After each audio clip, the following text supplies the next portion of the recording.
to Key Questions for Key Staffers. My name is Jim Atterholt. I'm the Vice Mayor for Fort Myers Beach, and this is a show where we ask key questions to the subject matter experts from the town of Fort Myers Beach, particularly as it relates to post-Ian recovery.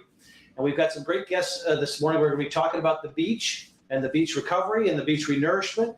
But before we do, I wanted to say that this show will be certainly put on all of the town's social media platforms, but also we ask our friends in the media, the folks at Beach Talk Radio have been great about showing this before their regular scheduled programming. We asked the folks, our friends from the Observer and from the news press and the local TV stations, if they could link to this show whenever they're working on a story that's relevant to these particular programs. And we also ask our friends at home who have Facebook. They've been so great about getting information out. If you see something that you think would be interesting to your friends and neighbors, please link to it on your Facebook page. Abraham Lincoln said, let the people know the facts and the country will be saved. And this is our small attempt to do that here at Town Hall. Again, special guest this morning, Chad Schutz, who is wears a number of hats, but your formal title, Chad, is the Environmental Projects Director. Is that right? Environmental Projects Manager, but I'm happy to be a director. Well, that sounds good. And Mike, promotion today. Mike off as a consultant to the town. I have to say, just my 2.5 years on the council, probably one of the best consultants we've ever had from the town of Fort Myers Beach. Mike, what's your formal title and background? Sure, I'm president of Coastal Engineering Consultants. We've been in Southwest Florida for over 45 years. Our focus is on beach restoration and marine development, marine structures, ecosystem restoration. And so we've been working for the town on a variety of projects, most notably the beach project we'll talk about today, but we've also helped you with the mooring field and some of the docks and other facilities here in the town. Excellent. Well, I appreciate you both being with us this morning. Thank you. Our pleasure. You guys extremely knowledgeable at a granular level of all the challenges the beach faces. But let's start for our viewers at 10,000 feet. Can you talk, just if you were just to give a generic overview to somebody, let's say you ran into somebody at the coffee shop and they said, post-Ian, what's the condition of the beach at Fort Myers Beach? What would your initial reaction be? How would you describe it? Well, sure, we've been devastated. The town, the beach, the amount of erosion, we've quantified it at over 220,000 cubic yards of sand. To put that in perspective, the original renourishment project to the north end was about 400,000 yards. So half of that quantity that the town placed with the county's project in 2011 was eroded by the storm, either overwashed into the rest of the town or taken offshore. And so that's a huge, huge quantity that now we have to replace. You just caused it. I wasn't going to ask this question, but you piqued my interest. Can you, in a ballpark, like percentage-wise, how much of the sand was pushed across the island into the bay versus was pulled back into the Gulf of Mexico? Is it 50-50? Is it 75-25? Just ballpark. That we don't really have quantified because we don't have a way to measure that overwash quantity. And offshore, our surveys generally don't even go that far offshore to capture all of the losses plus the distribution into the inlets. So I'm afraid I can't give you a good percentage. What would be historically, though, when you see storms like this, does most of the sand get pushed over the island or most of it get pulled back into the ocean? Well, again, great question. Of course, the incoming storm surge did the overwash. Then the return water pulls it back out. I would say in this case, the majority of it was an overwash and distributed into the bay because of the low-lying nature of the beach. Once it got pushed back in, those return waters probably weren't pulling a lot of that debris and sand back out. So okay, very interesting. So in terms of our strategy, we had a very thorough strategy for renourishment that was going to start at the end of this year, or near the end of this year. How has our strategy changed post-Ian with respect to revitalizing our beach? Sure. The beach repairs will occur in 2 stages. The first stage will be with coordination through the Federal Emergency Management Agency, FEMA. We use a lot of acronyms, so I'll try to define them before I use them. So FEMA will pay to put sand back on the beach in what's called an emergency berm. It's a Category B funding mechanism through FEMA. The state of Florida has a cost component And based upon what the legislature approved in their special session in December, the state officials have told us that the Category B emergency berm will be 100% funded by FEMA and by the state of Florida at no cost to the town.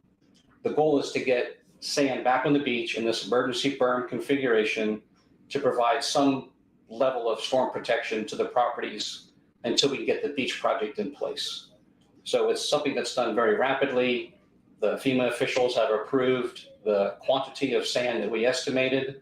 The goal is to put that sand back into basically along the upland, as close to the buildings and armoring and vegetation, what is left of it. We want to get this sand back in place. It has to be brought to a certain elevation to qualify for FEMA funding, which is plus 6.5 above approximately the water line.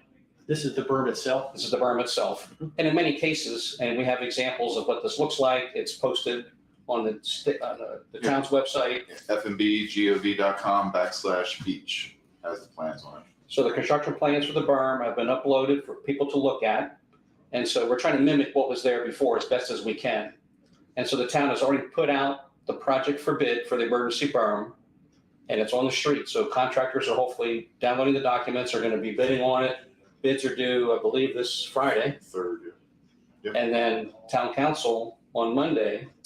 I think they're gonna be calling a special session, and then Okay. on the M&P on Thursday, they'll break for a minute And review the bids. Review the bids. So this is happening as we're talking right now. The goal is to get a contractor lined up and start getting sand onto the island in this emergency berm as quickly as we can. So again, from a lay perspective, this is all different now from the renourishment plans we've been talking about for the last year and a half, 2 years, right? This is a whole new phase that we're talking that's as a result of Hurricane Ian, correct? So this berm, in a perfect world, if everybody signs on, you would literally have I hate to use the word wall, but you'll have a berm wall all the way across the 7-mile island facing the Gulf of Mexico. Is that an overgeneralization? A little bit, and here's why.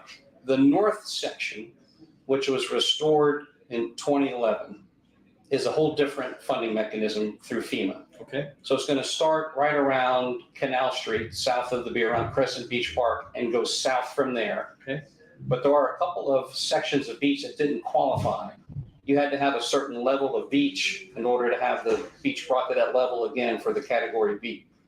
So there's a couple of gaps in the emergency berm that, working with Chad, we're going to try to get filled in using some of the screen sand, or when we come back to do the major project, we'll fill it in. And then once the sand is placed by this contractor, the property owners will be allowed to go in and shape that to create their dune access. We call it an emergency berm, but you're allowed to have an access through there. And so we're going to encourage people on how to do that. But we're not going to have every contractor try to create an access for everybody, because everyone's going to want it at a different location on the property. What's the difference between a berm and a dune? Sure. FEMA calls us an emergency berm for the sole purpose of providing some level of storm protection. A dune is designed for that same purpose, and ultimately will be planted with vegetation. And so the berm becomes the dune of the beach project.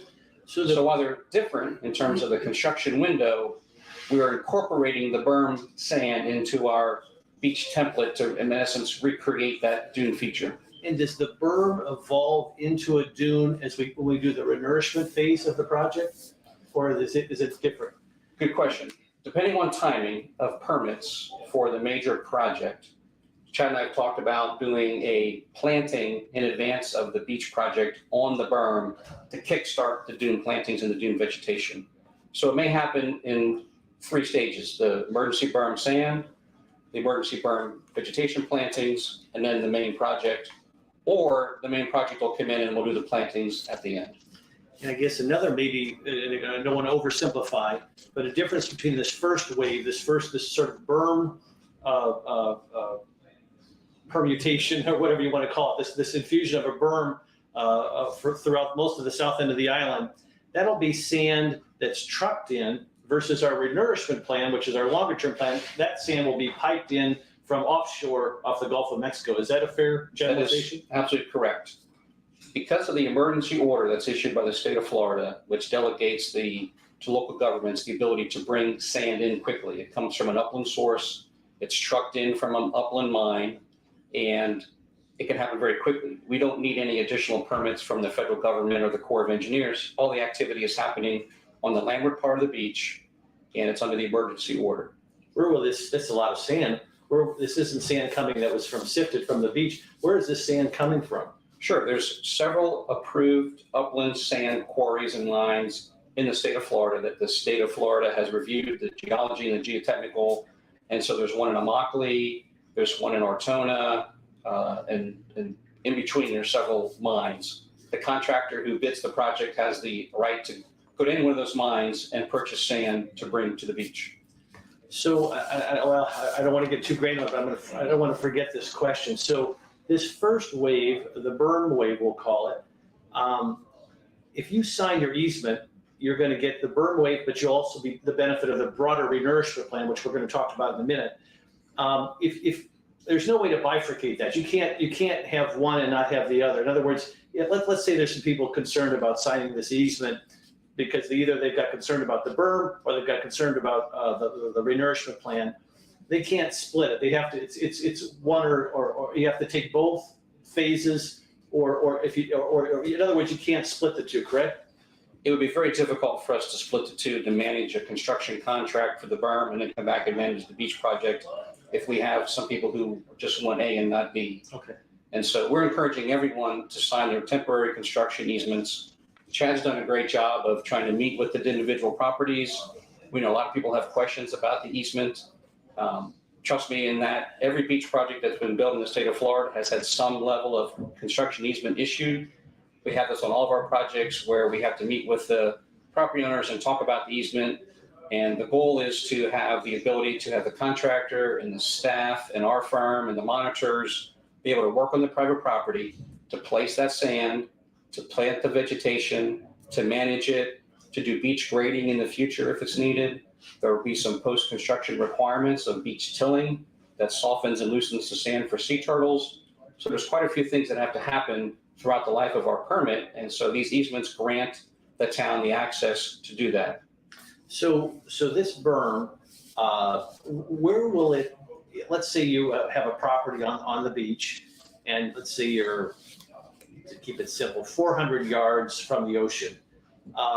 Would the berm be 200 yards? Would it be 300 yards from your property, or how far? Where do you put the berm as it relates to the structure and the ocean itself?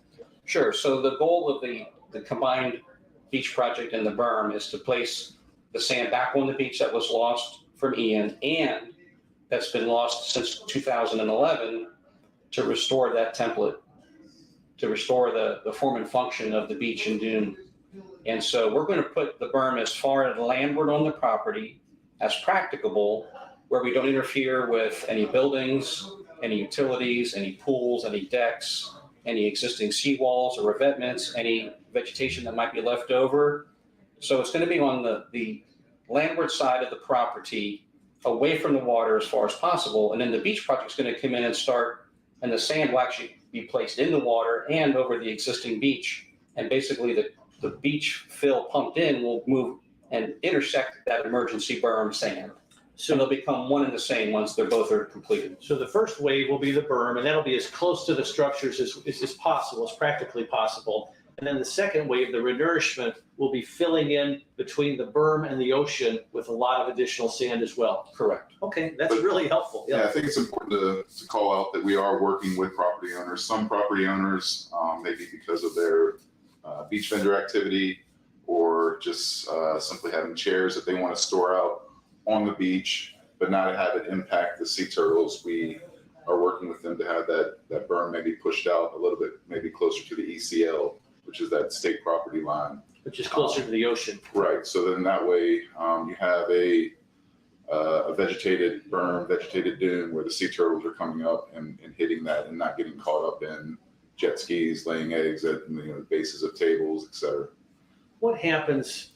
The berm's coming along the island, and we've got a couple people, for whatever reason, they choose not to sign the easement. What happens? Just no berm there? That's correct. What's the practical impact to others if they choose not to sign the easement and don't have a berm? Well, certainly the next storm event, that'll be the the path of least resistance for water to get through and the force of the storm to get through. So in an ideal situation, we would have a continuous dune system after we're all done.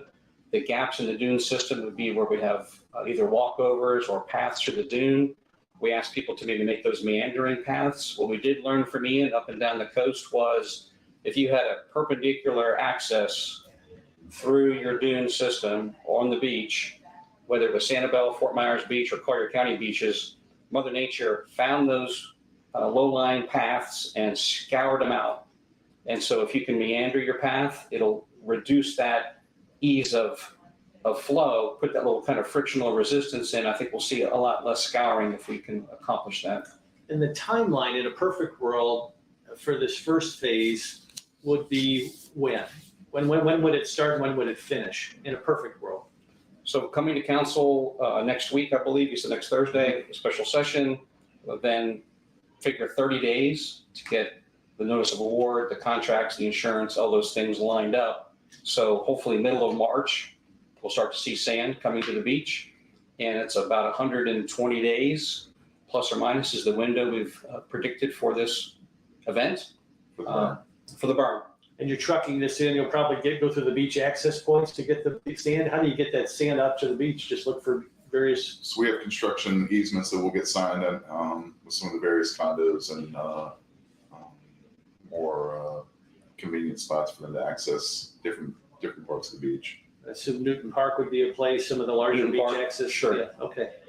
So the value of this infusion of sand for the first wave, which the feds and the state are going to cover, sounds like almost 100%. What's the value of that to our community? Just ballpark. I assume it's in the millions, right? $7 million. $7 million. Correct. So if everybody signs on, that's a $7 million infusion of sand renourishment that is at no cost to the town. Correct. Very interesting. Okay. I think, just going back to the berm, I think it's important for everybody to understand that, yes, it's 6.5 feet over sea level, but it's once you get up to the elevation of the buildings, we're talking maybe 1-2+ feet elevation off the grade. Oh, sure. Michael? Easily. Sure. So people are conceptualizing 6-foot berm plus vegetation. They're thinking, oh, my sight line is going to be obstructed. Right. Talk a little bit about why you think that won't be as problematic as people might think. So a couple of reasons. Again, you're talking 6.5 feet above sea level. You walk up 100, 200 feet. By the time you get up, you've increased your own elevation. So to get 6.5 feet above sea level, you only need maybe 1-2 feet above the grade at where you're at, where we're placing that berm. Does that make sense? Yep. And so then we also have the dune management plan where we have 3 different planning regimes. Some have more COs, some have less COs. Does the landowner get to choose which type of vegetation they would like, or which I don't know if you can say vegetation or which plan? Absolutely. So the property owner has a say in kind of the configuration of the dunes, where we want it to still maintain that frontal dune, but maybe we're having different kind of bunkers or. Does that discussion occur while they sign the easement, or is that discussion occur later? Or? Before we put the sand down, or after we put the sand down, hopefully before.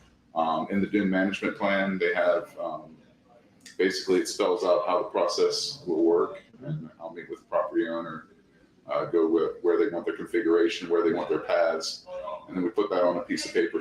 And we'll get it recorded with their easement, so it lasts in perpetuity. So if I'm not here, they can go refer back to that piece of paper, say, no, I'm allowed to maintain this access. And is it structured in a way, Chad and Mike, that the 3 options, the landowner really can choose any of the 3 and have complete authority over which course is taken? Correct. So correct. the town's not going to say, well, normally we let you choose, but you can't because your property is different. So they will have a choice for all 3, no matter what the situation is? Yes, and I think we're gonna work on maybe some technology, maybe a form or something that we can fill out and then download on Excel and maybe manage it a little bit more smartly, because it's, we're talking nearly 400 properties along the beach. It's very complex. Yeah. So just the average person who they say, okay, I understand this berm concept. We'll talk about the broader renourishment in a minute. But the berm project, I understand this concept, so I'm going to have 3 options. Can you just sort of, in a general sense, give a rough idea of what the 3 options are, sort of ballpark? So all of them have, I believe it's COs, railroad vine and dune daisies. But the percentage of sea oats, you have one that has 70% sea oats, and then some dune daisy and railroad vine. Another one with maybe like 40% sea oats, and then more dune daisy and railroad vine. And then the low profile one, the majority of the grass is a bitter panicum, which is a little bit more low lying. Doesn't have that real high panicle that some people obstructs their view, so they can do that, and it only has maybe I think like 15% sea oats and dune daisy and railroad vine. And then the other important thing is, in 5 years with the wind accumulating sand, et cetera, the dune management plan that's been signed off by FDEP, say they have a 6-foot dune, which can happen in some areas. We can work together and reduce that dune height, spread the sand back out, replant it so that their views aren't impacted. So they maintain that riparian right to have their beach views. So the landowner can have some comfort that if the dune berm / evolving into a dune with the addition of vegetation gets too high or beyond a certain point, they could have some assurance that the town will come in and say, no, we're gonna fix this. Yeah, we'll work with them. I mean, it's still their responsibility to maintain their property. But they'll have the right to lower it, I guess. We've reduced that regulatory liability to maintain that dune in place and to maintain that height and the trimming and getting out some nuisance species like the sticker bushes and corn vine, et cetera. So the choices are really more which kind of vegetation. You also have a choice as to how the berm and the dune is structured. Like you'd mentioned, there's some access points that the landowner would have some input on. What other sort of input would they have in the 3 choices aside from vegetation? So again, the dune configuration, maybe instead of just a straight berm, you have maybe here and then something in front of it, maybe for privacy, or maybe people want a straight out view. Understanding that may have some scour issues in the past. So you use the word scour. We hear that at Postia there's a lot of scouring on the beach.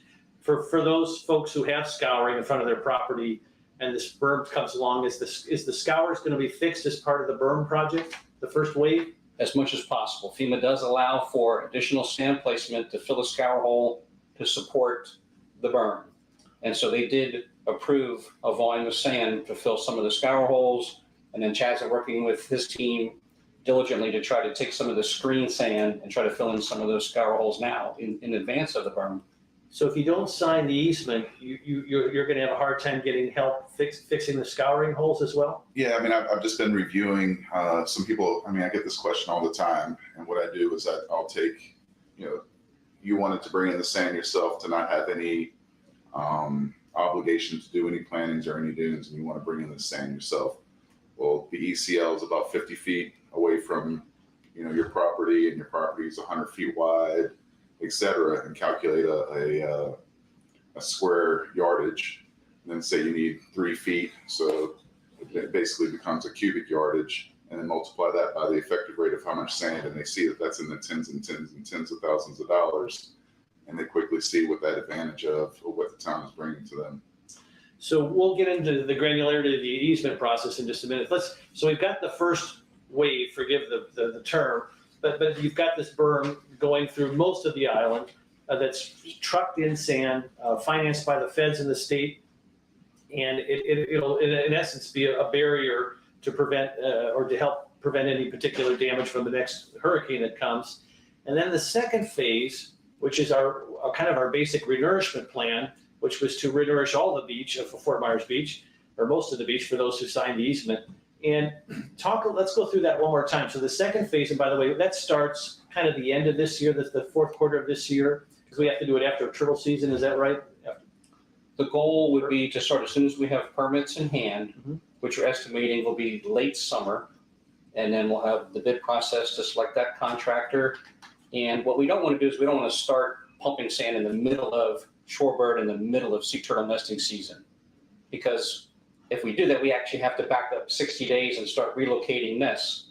Well, since this is an island-wide plan, there's nowhere to relocate those sea turtle nests to. So we want to work with the turtle monitors, which has already begun, on how do we really minimize things in terms of any relocation. So by waiting till very late in the year, we can really avoid most, if not all, of the relocations and start pumping sand after almost all the nesting's done. If there's a few nests, we can relocate the contractor because again, we're doing island-wide plan.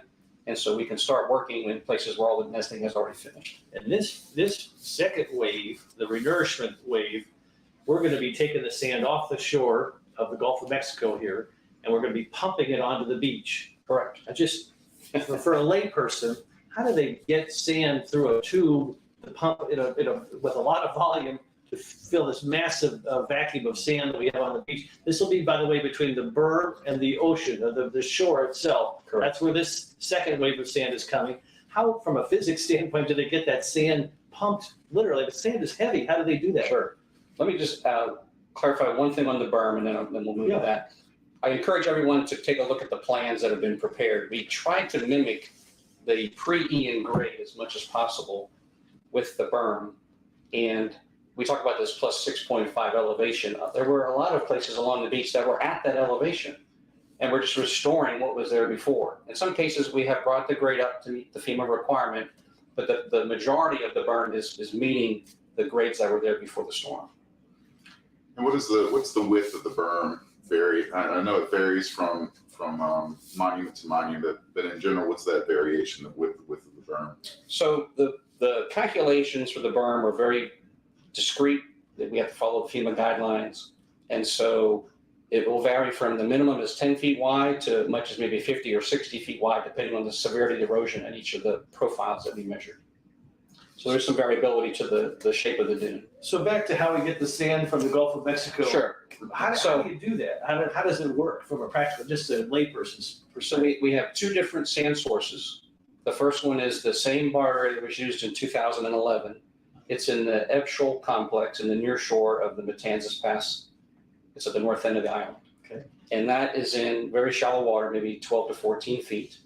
And that would be a cutter head dredge. A cutter head dredge has a mechanical device, a cutter, has big teeth on it, and it rotates. And it has an arm, and the dredge lowers that arm, and it starts turning and turning and excavating into the sand. It has jets that shoot high pressure water and create a slurry, and it has a suction intake that sucks the sand and the water through the intake, through the dredge, out the back of the dredge into a pipe that's going to be floating for maybe 1,000 feet, maybe not even that. And then it's going to go into a pipe that's laid on the bottom of the Gulf of Mexico, a submerged pipe that'll be laid from the bar area to the beach. And so this dredge has the horsepower, and it also has booster pumps that'll be on floating barges in line, and it creates that, as you said, the physics, it creates the force to push that sand and water through that pipe onto the beach. And when it comes out the pipe on the beach, it comes out in a spray, and it's about 20% sand, 80% water. And that's how they get it there. And the water just drains away, obviously, right? That is correct. That is correct. We also have what's new to the project. Because of the devastation of Ian, that nearshore bar area doesn't have enough sand in it to do the whole project. One of the reasons and the benefits of the emergency berm is, and let me do some math, the original volume was 900,000 cubic yards.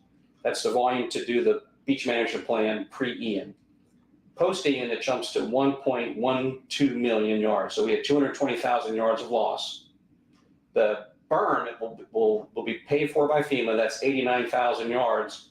That reduces how much sand we have to bring in from the offshore bar area. But we still don't have enough sand in the nearshore area. So we have worked with Lee County, who identified a beautiful sand body, and they're going through the permit process, and they're allowing the town to piggyback on that permit process and be able to access that sand. That sand is in federal waters. So there's an extra layer of permitting through the Bureau of Ocean Energy Management, and they've been wonderful in working with all of us to, in essence, allow the both projects, the Lee County project, which is Lovers Key Bonita Beach, and Fort Myers Beach, to be kind of permitted concurrently. That way we have the ability to go get that sand if we want to. And this sand is located offshore, It's closer about- to the south end or the north end? Or It's 11 miles off of Sanibel Island. It's about 28 miles as the crow flies from that sand body to the towns. do you put it on a barge then? And So there you go. So yeah, there's two ways to do it. There's a hopper dredge. A hopper dredge is like a big vacuum cleaner. and it sucks the sand off the bottom and into its hopper, which is literally just a big container, and it sails into about 30 feet to 20 feet of water. And we have little designated pump out areas, and they will moor the hopper dredge. They'll hook up to that pipe and they'll pump it underwater through that pipe onto the beach, again, using those booster barges. And so if anyone's seen beach projects built anywhere in the country and you see this big dredge sitting offshore, you're wondering, what is it doing? It's unloading its hopper and pumping sand through its pipe. Or that cutter head dredge could be put in the offshore bar area, and it's down there chewing up, and it puts its sand and it distributes the sand through what's called a spider barge. It's this really crazy piece of equipment that has all these arms on it that lower, and they have these, in essence, just scow barges. And we fill up the scow barges, and then tugs will bring them into that pump out area. And a second dredge called an unloader sits there, and it has its own little cutter head device that will resuspend the sand. It'll re-slurry the sand and pump it out. So there's two different methods to have the transport done along that long distance. Wow. So this second wave, the beach renourishment plan, will need a little less sand because this first wave that the feds and the state are taking care of, the berm wave, Correct. that will infuse quite a bit of sand. So we won't need quite as much, still need quite a bit. The second wave, the actual renourishment wave, the cost of that, is some of that going to be picked up by the feds now, or is it going to be traditionally funded like we had planned before? So the feds will not contribute to the beach restoration project because you are not a federal project. Kind of the beach renourishment project. Yeah. Correct, the beach renourishment project. And so the funding comes from the town and from the Lee County TDC, the tourist tax, and then from the state of Florida. Very similar to like we'd had structured before. And Same structure. What has happened since Ian has occurred is the town share has not changed. It's still just under $1 million using our estimating tools. The state of Florida, again, based on what the legislature approved at their special session in December, is going to fund 100% of the additional losses attributed to Hurricane Ian that are not eligible for this emergency berm and other FEMA categories. So the town share won't change. You'll still pay your same amount, but we'll be able to do the whole project and put the extra sand there, and that cost will be through the TDC and through the state of Florida. Now, there's one more element to cause even more math and funding fiscal tools in that, remember I talked about the north end of the island didn't have the Category B berm eligibility. It has a different category with FEMA, Category G, and that allows for projects that are engineered and maintained to have FEMA come in and pay for that sand be put back on the beach. So it's possible that we will get an infusion of federal money to put, of the 1.12 million yards, about 56,000 yards is eligible on the north section through the FEMA Category G. And that's still to be determined. We're still working on that process. And that's how we'll pay for it. That doesn't mean the north end will get a sort of a berm wave. They won't be part of that first berm wave. They will not. But the second phase, we could actually get some fiscal help to pay for the second phase of that north piece. Is that what you're saying? That is, we're trying desperately to make that happen. It's a very challenging time frame with FEMA for Category G because of the environmental review that they do. But we're working with FEMA, the Bureau of Ocean Engineering Management, the DEP, and the Corps of Engineers to see if we can pull a miracle and get all of the federal agencies to approve it all in the same 4 or 5 month time frame. That's great. I mean, So it'd be unprecedented. It's extremely complex, but it's really, our partners have been extremely helpful in all this. Absolutely. The deadline for people to sign this easement, now how would people have received this easement form? Obviously people can't get their mail. How are you finding these folks, Chad? Is it just through email, through mail? Have you collected a list of everybody who lives on the shoreline? Yeah, through email. I've had a lot of contact just with sea turtle lighting education, and so contacting them that way. We also are getting the letters in the mail and mailing it out to them. That's a challenge with the level of destruction that we've had and all the issues. And then Bill Perry's been kind enough to share his customer list, so getting those emails as well and sending out that blast. If people have not received communication from the town and they live along the Gulf of Mexico If they've not received anything from the town, should they reach out to you then? They can, reach out to me, or again, go to that fmbgov.com. So Fort Myers Beach, fmbgov for government.com/beach. And they'll find the easement there as well. They can just scroll down. There's a hot link to the easement. It can be notarized in any state. I know we have state of Florida on there. I think I need to re-upload one that's more generic for the 50 states, but they can just cross that out if they need to get it notarized in Michigan or wherever they're at, and then just mail it over to us, 2525 Estero Boulevard. And in a perfect world, you're hoping folks will make a decision on this by January 31st. Which is today. I think we're gonna, we'll extend it out a couple weeks, but nothing gets people into action like a deadline. So we're just trying to get them to sign it as soon as possible. And the benefit, as Mike will tell you, is we need to know where we're placing sand. If we're not going to be placing sand somewhere, we need to let the contractor know that and plan Right. How we're going to be doing things just to minimize the cost to the town. I've got some questions regarding the easement from folks who are skeptical, and I think it's important we try to wrestle with some of these. Has the council voted on this first wave, the berm concept? Has the council approved it? So you've definitely been introduced to it, and I think I've gotten a consensus from y'all. I don't know if we've had a formal motion. Does the council need to formally approve it, or is this something that's done by the feds? Or I guess maybe that's a question for our town attorney. Yeah. But people ask me that. I say, I haven't seen the council formally approve this. Yeah, I mean, I know y'all have formally approved the dune management plan and the FDP permit. I think that was back in April of 2021. And that's all been stamped by. We'll talk about this on Monday at the next town council meeting, Sure. obviously. Just people had asked me that question. So people who they're thinking about, this is a 15-year easement. What does that mean, 15 years, and why 15 years? And what does that obligate the landowner to that during that 15 years? What's their obligations, and again, why 15 years? So the life of our permit is 15 years. The state of Florida and the Corps of Engineers allow you to request a 15-year permit with the option to do renourishments. And in between those renourishments, for at least 3 years, we have an obligation to monitor the beach, knock down any escarpments that occur, which is vertical sand as storms occur, which would interfere with sea turtle nesting, and do the beach tilling.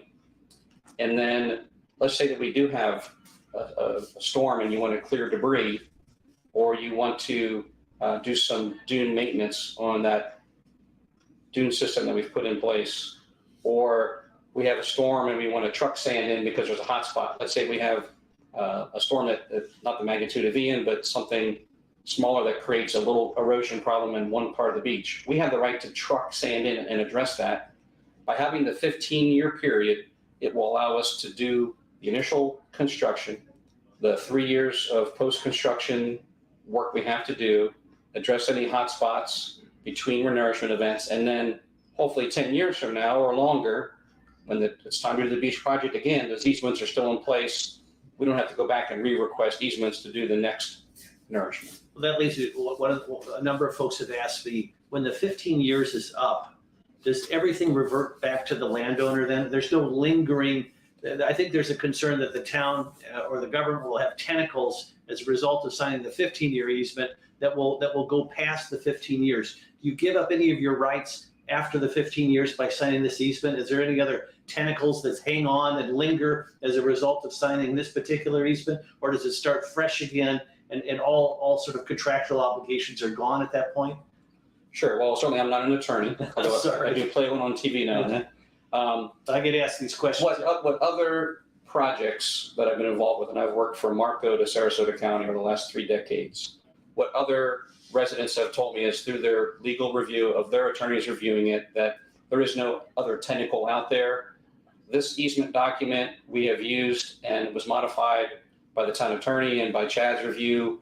It's as resident and owner friendly as I've seen in terms of trying to accommodate and address all the questions and concerns that the residents have. And Chad's done a great job of trying to meet with them. Bill Perry's been helpful. Everyone's trying to really work together to explain the whole purpose of easement is to allow us to access this part of the property from that basically armoring vegetation, structural limit seaward, and allow us to put sand on your property. And so I know there will be people who won't sign easement. It happens on all of our projects. It just is the way it is. People believe that there's a taking of property rights and things like that. And I'm not about to tell anybody that they have to sign an easement. All I can do is I can encourage you as a coastal engineer that this is a good plan. It's a very favorable easement. It's a fair easement. And hopefully most people will see it that way. If a property owner signs the easement, after they sign it for the next 15 years, what are their financial and other responsibilities with respect to that area in front of their property then? There are none. Because of the town's decision to not create like a municipal services benefit unit to fund the project, there is no tax being collected by the town of the residents.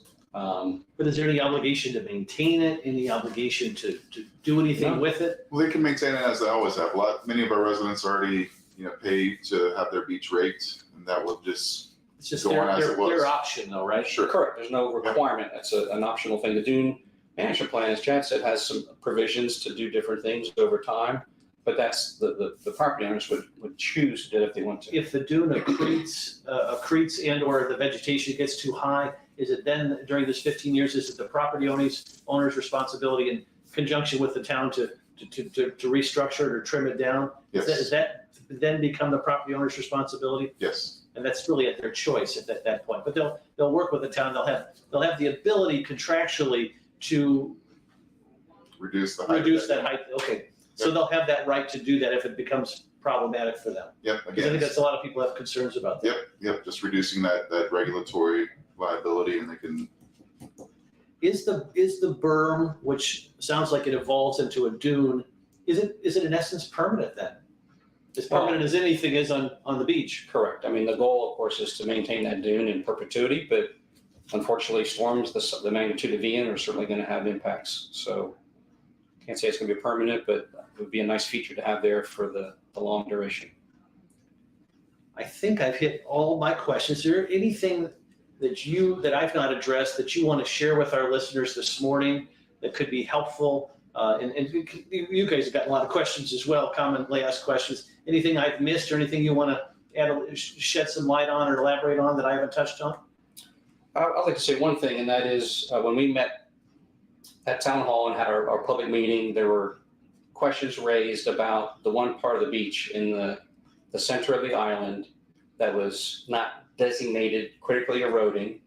It's near the window. 6,000 block. Yep. Slightly accretional. Yep, I've talked to those folks. And they came to us and they said, we really don't want to be part of the project. We believe the beach is accretional. And so with that statements, we came back to administration and they said, respect their wishes, which is this plan is for the town. It's not something that Michael Ploff or Coastal Engineering Consultants or Chad is trying to jam anybody's throat. And so we took that section out of the project and it has been removed at the request of those property owners. So I say that because we're trying to work with everybody. We're trying to make it your plan. And so we're trying to, as best as Chad and I and the rest of the staff can be accommodating, we want to do that. Now, I still think it's still the right thing to be in the project. From a coastal engineering perspective, I had given my reasons at that time, but we respected the wishes. And we're going to continue to try to work with the property owners and hopefully can accommodate their requests. Very good. Chad, anything you'd like to add? No, read over the dune management plan. Again, it's only a 10-foot wide strip of vegetation, 75% of the width of your property. So, whenever you have a 250-foot beach in front of you or a 200-foot beach in front of you, it's really just a small portion of that beach that we're obligating to put some dune vegetation for habitat and to stabilize that elevated portion of the beach for both your property protection and for habitat for the critters up there. So again, since we have the experts here, there's a lot of it's one of the great things about this renourishment plan, from my personal opinion, is that I use the term democratizes the beach. In other words, you can, as a member of the public, first of all, we've got 29 beach accesses, I think we've got, which means anybody on the island for the most part. We have a little bit weak on the south end for beach access points, but most of the places on this island, anyone on the 7 mile barrier island can access the beach to the beach access access points, which is, I think, unusual in a great way because it democratizes the beach. Anybody can use that beach. And the great thing about this renourishment plan is that, well, now that there's gotten a point where things were pretty grim in a couple parts of the island. You couldn't walk from one end of the island to the other anymore because of the erosion that's occurred. You couldn't ride your bike, couldn't walk. And I think this concept of being able to go anywhere in a place, I think it could help on our traffic challenges too, if more people use the beach for transportation. And when I say transportation, I mean walking or biking. And I just think this concept of the fact that anybody can use the beach anywhere on the beach. There's no private aspect of the beach. I just wonder if you touch on that. If you see a lot of places around Florida as you travel, is that unique? A, and then B, let's talk a little bit about from where the shoreline is up to the property line. What part of that's public? What part of that's private? When does it change? Is it based upon the tide? Just kind of give a thumbnail sketch for people as to how that all works. Sure. So there's some uniqueness to Fort Myers Beach for sure, but there's certainly places that have the street ends and the public access points in the different municipalities. So I think this area is more commercial than a lot of the other beaches in from like Sarasota County south. And so that's something that's not unique, but certainly more local to Fort Myers Beach than say Naples, or certainly not Bonita, Lover's Key, Charlotte County don't have that really true commercial right on the beachfront. And I think it's really neat. It's a great place to come. Like you said, there's a lot of enjoyment for the visitors and for the islanders to get to the beach and make it easy for them. It also garners you the funding. So if you didn't have those public access points, the state of Florida is not giving you any money. So your funding is directly related to how many public access points and how far up and down the beach you have that public access. So that's a big kudos to the town. As far as the demarcation of private property, so there's two different situations. From the north end of the beach down to Lanark Avenue, the erosion control line was established back for the original project. And even though the sand was only placed down the canal, that erosion control line remains in place. That's a demarcation between state ownership and private ownership. South of Lanark, we'll have a gap in the project where we said we were not going to do the project because the residents asked us not to. Then we pick up again on the south end around Crescente and Bermuda and Leonardo Arms. That's a critical wildlife area. And as of today, it still exists and it is considered state-owned land. And we're getting 100% state cost sharing. $7.5 million, which is the south segment's cost, will be paid for by the state of Florida as of today if the critical wildlife area stays in place. And they told us they understand it will stay in place. The residents own to the mean high water line, but there's a critical wildlife area overlay on that. I'm not going to get into the legalities other than the critical wildlife area allows for the state to manage the property and to allow for wildlife use and to mark nesting for shorebirds and other things on those barrier spits and what have you. So that's a different situation than your erosion control line. So I always like to end with a little bit of a personal piece in that, Mike, you're an engineer. This is a pretty unique line of work that you do, and you're a specialist. What sort of an engineer are you, and does it have anything to do with what you're doing now? Great question. I am a coastal engineer. There's such a thing? I have a master's degree in coastal engineering. Okay. And of course, I work for a coastal engineering consultant, so I can't get it wrong. I encourage anyone who has their interest in math and science, I'll put a kudos in for the profession. Any of you that have children, sons, daughters, nieces, and nephews who have an affinity for math and science, it's a great career. I get to tell people I'm going to the beach today. It is a unique career. We don't have enough coastal engineers in the world to do what needs to be done. We don't have enough engineers in the world that needs to be done. So, but there are schools who specialize in having master's degree programs or undergraduate ocean engineering degrees. We also have coastal geologists, we have environmental scientists, we have designers. And so in little coastal engineering consultants here in Bonita Springs, we have all those careers, CAD designers, we have economists, fiscal, graphic designers, surveyors. So if you love any of those kind of careers, look us up. We do internships, so if you've got kids in college and you're interested in being on a boat and being on a beach, have them send us their resumes. We'll entertain them for an internship. Excellent. Chad, what's your background? Undergrad biology over at Emory University, and did a semester abroad in Turks and Caicos and really got turned on to marine biology and ended up doing my master's over at James Cook University doing tropical marine ecology. And, fell in love with that. And then my dad actually opened up a clothing store, or bought a clothing store down in Marco Island. And while I was procrastinating with my master's final paper to write it, I ended up diving into the world of internet marketing when I was still pretty young. And we were selling Tommy Bahama shirts before TommyBahama.com was going. And it's hard to stop doing something whenever you're making money, and got really into internet marketing and graphic design and all the Google ads and all that stuff when the ads were still 10 cents an ad, and you won't find that too often anymore. So I did that for a while, and moved back to the States in 2010. We were in Australia for about 10 years. And if anybody's looking for career advice and you're working with your family, it's better to be half a world away than in the same building as your family when you're working with them. So in about 2015, I think I took a job with the city of Marco and started doing environmental management, plan review, and that kind of stuff. That's actually where I met Michael first. It was on that first project. Yep. Mike, you did not say where you went to college. Where did you get your coastal engineering degree? So I grew up in Lebanon, Pennsylvania, Amish country. So I tell people I'm half Amish, I'm half Floridian, and I work in Louisiana, so I'm half Cajun. Went to University of Delaware for my undergraduate. Then I worked in Ocean City, New Jersey, at the beach, not working on beaches yet. Then I went back to Delaware and got my master's degree, and then moved down here. I've been here. This will be my 30th year. Very good. Well, thank you both for your service to Very the welcome. town. Thank you for being with us today. Thank you for watching. If you know somebody who lives on the Gulf, please forward this to them.